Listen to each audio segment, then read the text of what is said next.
বন্ধুরা, আসসালামু আলাইকুম রহমতুল্লাহি বারাকাতু। আজ আমি আপনাদের সম্মুখে একটি কবিতা নিয়ে হাজির হয়েছি। কবিতাটি আমার নিজের লেখা। আমি কবিতাটি লিখেছিলাম হজরত মাওলানা আবু নেসার মোহাম্মদ ওয়াহিদুদ্দিন রহমতুল্লাহি আলাইহি স্মরণে। উনি নেসারিয়া মাদ্রাসার প্রিন্সিপাল ছিলেন, সাবেক প্রিন্সিপাল। আমি ওনার স্মরণে কবিতাটি লিখেছিলাম। আশা করি আপনাদের ভালো লাগবে। এই কবিতাটা অলরেডি দু একটি ম্যাগাজিনে ছাপা হয়েছে, তো অনেকে প্রশংসা করেছেন যে কবিতাটি চমৎকার হয়েছে। আশা করি আপনাদেরও ভালো লাগবে। যদি ভালো লাগে অবশ্যই লাইক, কমেন্ট এবং শেয়ার করে পাশে থাকবেন। কবিতার নাম স্মৃতি, লিখেছি আমি নিজেই। মসজিদের পাশে ছিল হাসনা হেনা, রাতের নিস্তব্ধতাকে ক্রমশই বাড়িয়ে দিত ফুলের ঘ্রাণে। দক্ষিণা বাতাস প্রবাহিত হতো নারিকেলের গাছের ডগায়। নিশিরাতের জোনাকিরা বিলাত মিটি মিটি আলো।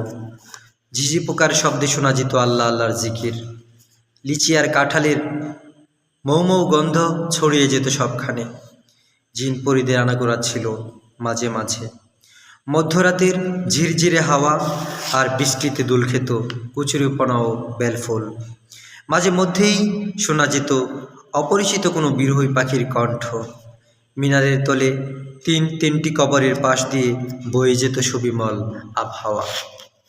মধ্যাহ্নের অবসানের পর শেষ রাত্রির প্রথম প্রহরে বালক মুয়াজ্জিনের কণ্ঠে শোনা যেত সুললিত আহ্বান, আসসালাতু খায়রুম মিনান নাওম। হুজুর বেরিয়ে আসতেন তার খাস কামরা থেকে।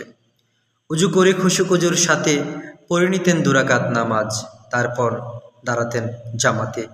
আকামাতের মৌ শব্দে, মুহুর্মুহু শব্দে দৌড়ে আসতাম মসজিদে।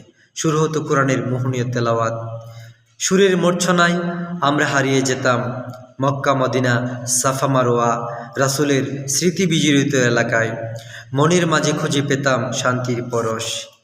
এখন আর শুনি না সেই সুর, শুনি না সেই তেলাওয়াত, শুধু শুনি স্মৃতির পদধ্বনি। আবহমান কালের সাক্ষী শুধুই স্মৃতি।